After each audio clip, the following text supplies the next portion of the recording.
Before the cities rose and the roads were carved through earth and forest. Before gold chains hung around the necks of kings and the sound of coins replaced the beating of hearts. There was a time when love, humility, and honor held more value than wealth. This is a story passed from grandmother to child, from village elder to curious traveler. A tale about a man named Obina, once poor, then rich, who forgot the woman who once gave him everything. Amina, his wife, was the rock beneath his feet. But he only noticed her when it was too late. So gather close, child of the soil. Hear this tale from the land of the baobab and the whispering winds, where the ancestors still watch and spirits still speak. Let this be more than just a story. Let it be a warning, a mirror, and a memory. The story begins in a humble village nestled between the wide green arms of two sacred hills. A place where the rooster's crow was the town crier, and the smell of roasting yam in the morning told you whose hearth was awake before the sun. This was Okuta, a village older than memory itself. Elders said even the baobab trees bowed when it was founded, and spirits still walked freely under the moonlight. Here, life moved to the rhythm of drums, harvests, and ceremonies. In this village lived a girl named Amina. She was not born into wealth, but into wisdom. Her mother was a weaver of mats, and her father a healer who spoke softly even to snakes. Amina grew up learning to speak not just with her lips, but with her eyes, her hands, and her silence. She was the kind of woman whose presence calmed crying. Children whose laughter made even the stubborn goat pause in delight. Her beauty was not loud, not painted in colors, but planted deep like cassava, nourishing, enduring, unseen until needed. And then there was Obina. Ah, Obina. He was born in the same village, just a few compounds away from Amina's. Tall, with eyes that burned like firewood in Harmattan, Obina was a dreamer. But his dreams often outran his legs.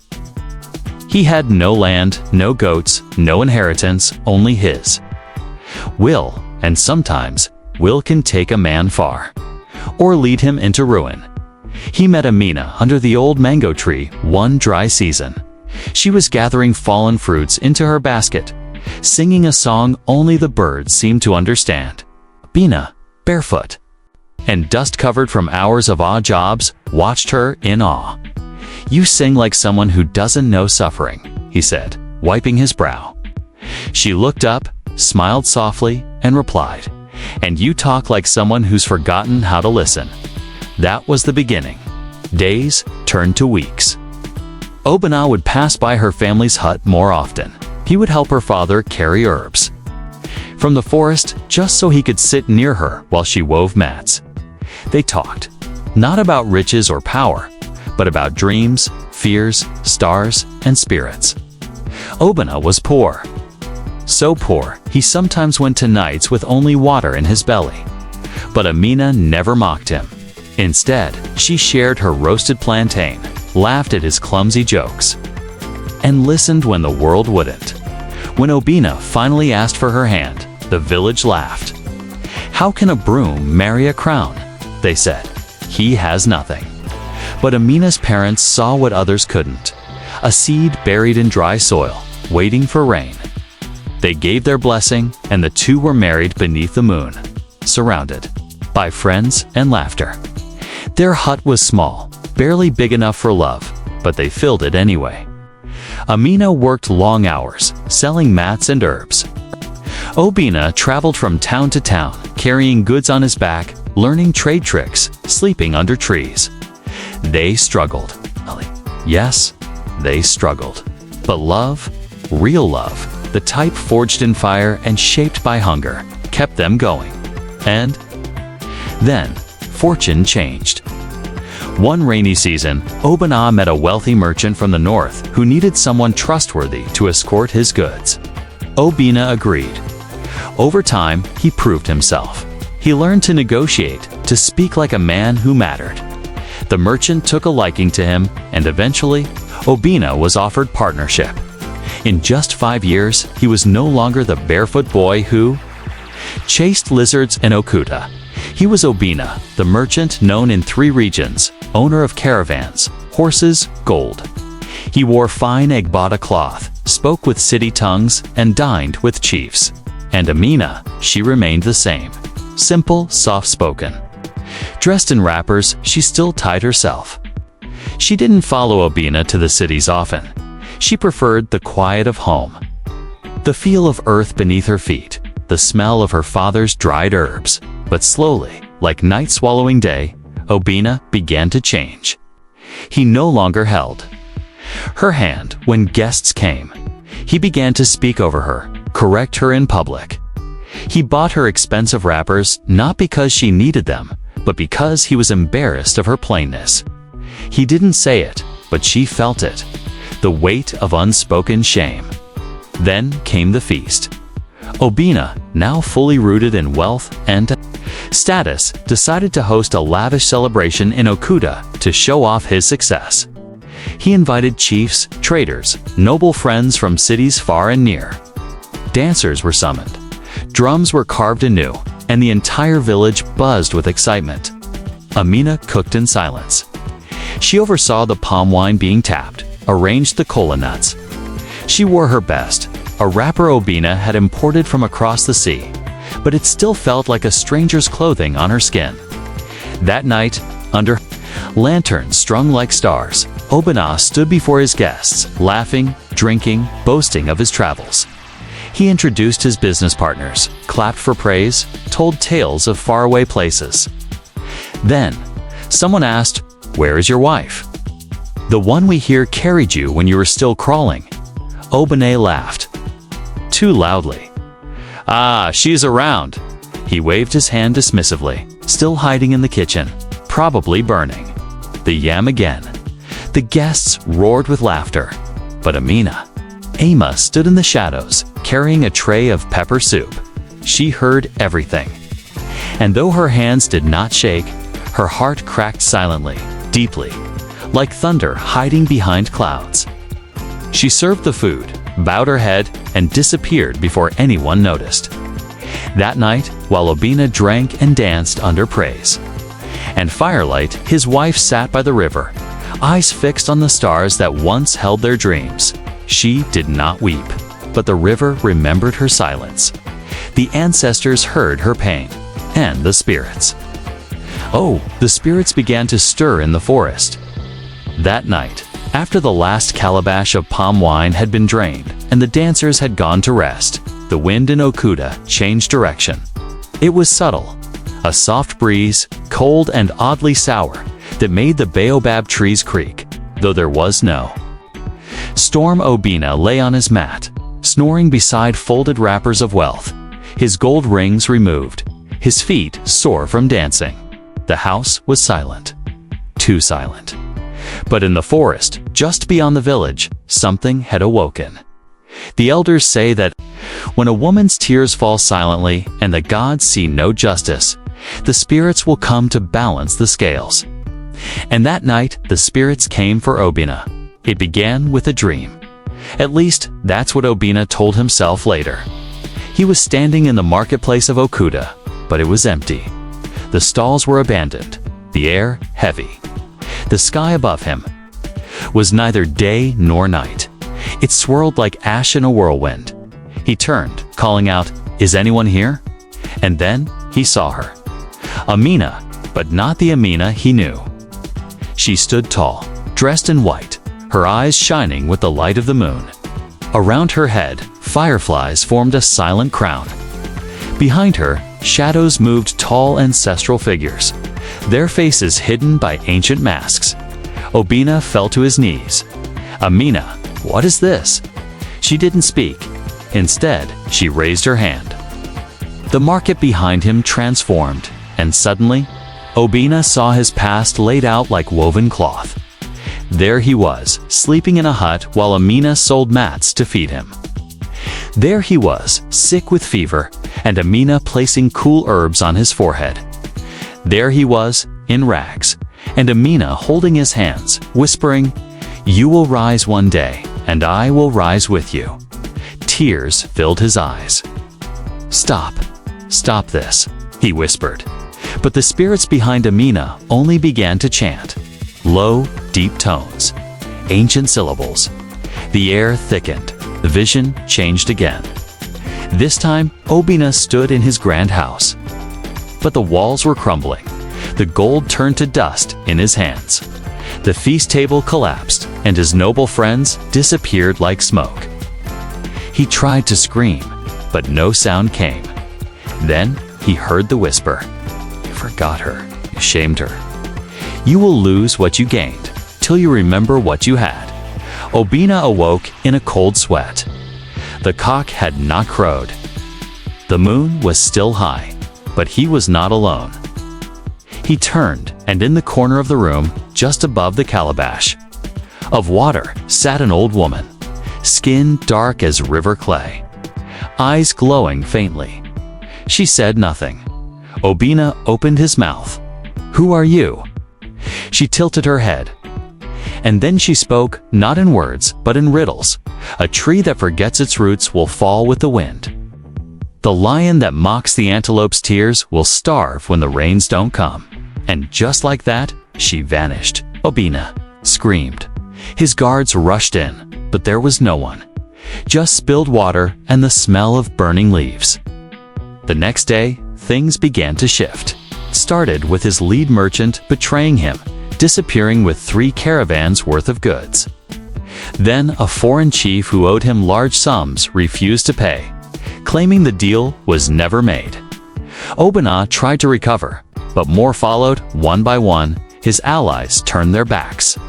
His name, once sung in markets, was now spat in corners. In his panic, Obina returned to the city to salvage what he could. But his house there had been seized. The government accused him of unpaid levies, fines mounted. Servants fled. Within a moon cycle, Obina, the once proud merchant, had lost everything. Weakened, broken, and confused, Obina returned to Okuda, hoping Amina would comfort him. But she was not in the house. In fact, she had left weeks ago. The neighbors only shook their heads. "She went to her father's land," said one. "She's become something else now," said another. "A healer. A woman of the spirits." Obina tried to enter the house, but the door would not open. He pushed, kicked, nothing. And then he saw it, a white chalk symbol drawn across the entrance, a protection mark. He knew what it meant. "She has sealed the door with spirit favor," whispered an elder passing by. "It will not open to a man of shame." That night, Obina slept by the baobab tree like a stranger. He dreamed again. This time, he stood in a shallow grave. His clothes were fine, but soaked in blood. Around him stood women, dozens, hundreds, all holding candles made from salt, all silent, all with the same face. Amina, one of them, stepped forward and said, "You were given gold, and chose to use it to bury the hand that fed you. Now you must beg the earth to remember your name." Obina fell to his knees again, sobbing, "Tell me what to do. Tell me how to fix it." And they all spoke at once. "Seek her in humility. Serve before you are served. Empty your hands if you wish to hold her again." Obina rose with the first light of dawn. He took nothing with him. No rings, no gold. Just a single walking stick and a cloth to wrap around his shoulders. He walked barefoot through 3 villages, across dry hills and whispering forests, until he reached the riverbank of Amina's father's land. There, the villagers stared at him with surprise and scorn. Obina, the one who mocked his wife. He said nothing. He kept walking. At the edge of the village, near the grove where herbs grew wild, sat a small hut made of mud and painted. With sacred markings, smoke curled from the roof. And outside, sitting on a mat and grinding leaves with her bare hands, was Amina. She did not look up when he arrived.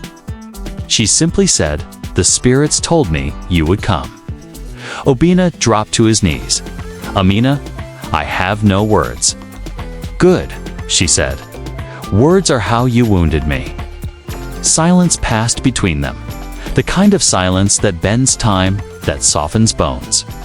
Finally, she looked at him. "If you are here to be forgiven, know this: I already forgave you." But forgiveness is not a return ticket. Obina bowed his head. "Then what must I do?" Kina stood, wiped her hands, and pointed to the grove. "The villagers here need water fetched, wood split, and wounds cleaned. If your pride can handle it, there's a calabash waiting." And just like that, she walked inside. Obina sat for a long time. Then, slowly, he rose, picked up the calabash, and began to walk toward the well. The calabash in Obina's hands was heavier than he expected. Not because of the water inside, but because of what it meant. For the first time in many moons, Obina carried something not for profit, but for purpose. The sun above him was merciless. The villagers, most of whom remembered the feast where he had humiliated Amina, did not offer greetings. Some spat beside his path. Others turned away. Children pointed and whispered, "Isn't that the proud merchant?" But Obina said nothing. He fetched water, then again and again. By sunset, his feet were blistered, and his once fine robe was soaked through. Still, he did not stop. Amina watched him from her mat, saying nothing. Not praise, not insult, just watching. Like the river watches all that pass. Days became weeks. Obina gathered firewood in the early mornings. He helped mend the broken fence near the goat pens. He cleaned the wounds of a young boy bitten by a dog, even though his own hands trembled. Slowly, the whispers changed. Villagers no longer mocked. Some even offered him yam. One old woman gave him her husband's machete. "You'll need it," she said, "to cut away what still clings to your pride." And still, Amina said nothing of love. No reunion. No mention of the past. She had become something more than wife, more than woman. She had become one known as double, a spiritual mouthpiece. People came from faraway lands to sit before her, to ask for healing, wisdom, and protection. And Obina, he became her helper. Quiet, steady. He lit the incense. He fetched the herbs, swept the compound after everyone had left. One morning, before the rooster crowed, Amina woke Obina. "The spirits have spoken," she said. "You are to be tested." She led him to the forest where the trees grew so tall they swallowed the sky. In the clearing stood 3 elders. In white wrappers, each held a staff carved with sacred symbols. "Obina," one elder said, "do you still wish to be restored?" He nodded. "Then you must pass 3 trials." He was told to carry a sack filled with stones up the mountain. Path, but not spill a single one, and not stop until he reached the top. Obina began to climb. Midway, his legs gave out. His arms trembled. In the past, he would have cursed. Today, he whispered, "I was once carried by a woman's strength. Let me honor her by matching it." He reached the top as the sun rose. Stones intact. The next day, he was told to sit before a sacred fire for 3 hours. No movement, no speech, just silence. The smoke stung his eyes. The heat burned his feet.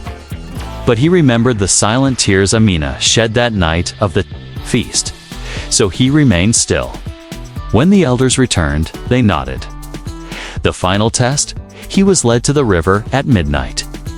The water was still. Amina stood across from him, holding a mirror. "Look," she said. He looked and saw not his face, but scenes of his past. Him mocking her, ignoring her pain, loving. "Riches more than roots. Do you accept this man?" she asked. He fell to his knees. "I do, because I must." To truly change him. The mirror cracked, but did not shatter. And Amina smiled, for the first time in months. That night, under a full moon, Amina called the village together. Obina stood behind her, not as a husband, not as a man seeking forgiveness, but as a servant of truth. Amina spoke once. "I was the shadow behind a proud man. Today, I walk beside him, because he has learned the cost of stepping over light." She turned to Obina. "You were lost, but not beyond reach." And then she placed a bead around his neck, carved not from gold, but from the first baobab branch he had cut to help the village fence. "This is your crown now," she said, "made not of wealth, but of work." Obina never became rich again, not in coin, but his name was spoken with respect. He built a new hut near the forest. He taught young boys to plant, to trade honestly, to listen. Amina remained a healer. But now she smiled more. She would sometimes walk with Obina to the market. They would sit beneath the same mango tree where they first met.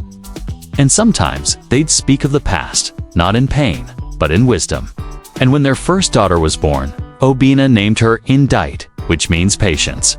So remember, this child of the soil. The river does not forget where it once flowed. The tree does not rise without its roots.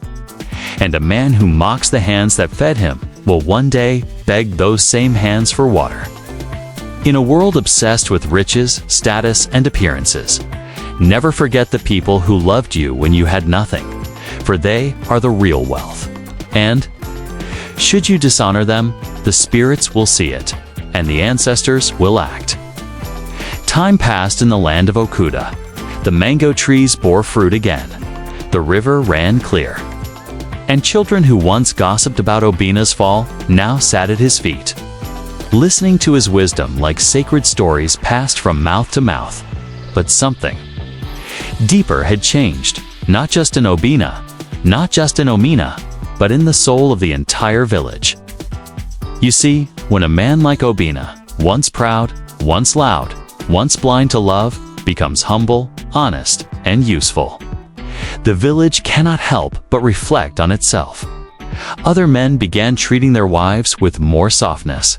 Young men seeking wealth remembered to seek wisdom first. Old women in the market began saying, "Even a rich man can fetch firewood, and it does not make him smaller."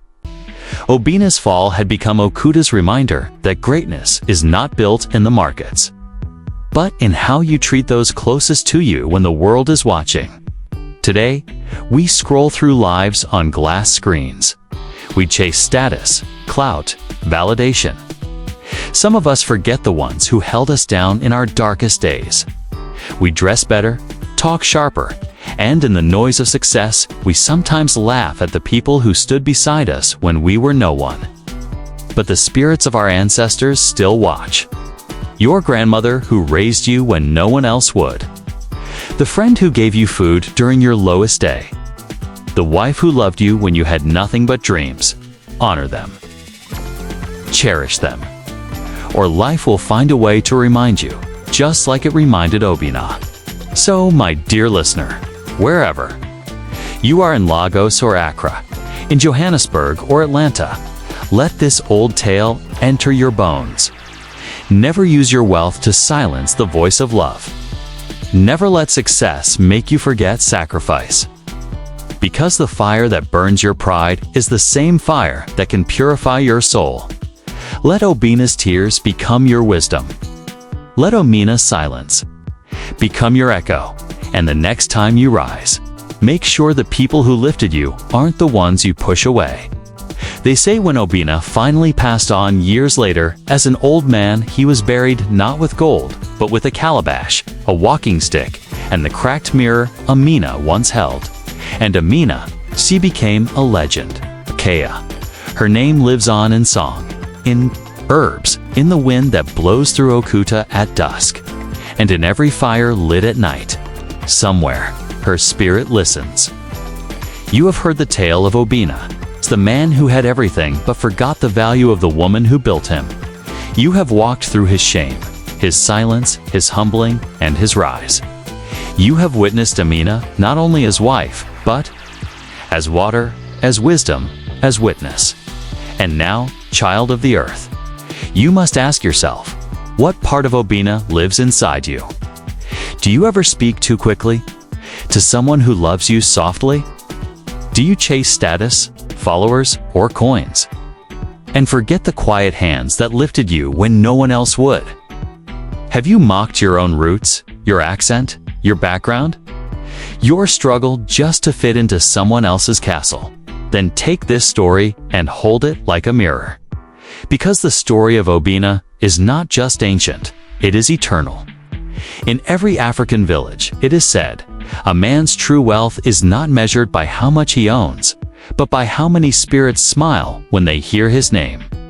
Obina's gold faded, his pride fell. But when he died, the trees bent slightly toward his grave.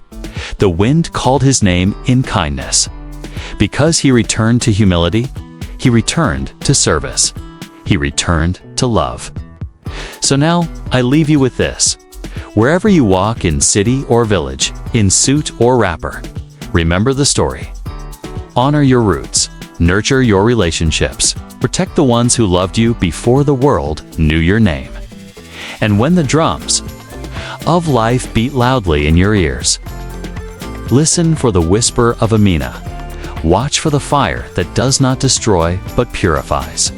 And walk like Obina did, not just toward riches, but toward redemption, because the ancestors are always watching. Asterisk, asterisk, asterisk, thanks for watching. Hoped you liked it. If you watched till the end, please comment "end" so that we could understand you were with us till the end. As well as, please let us know, where are you watching from? Before leaving, please hit the subscribe button, comment your thought, and share with your nearest and dearest one. See you in the next one. Until to the next one, stay happy. Goodbye.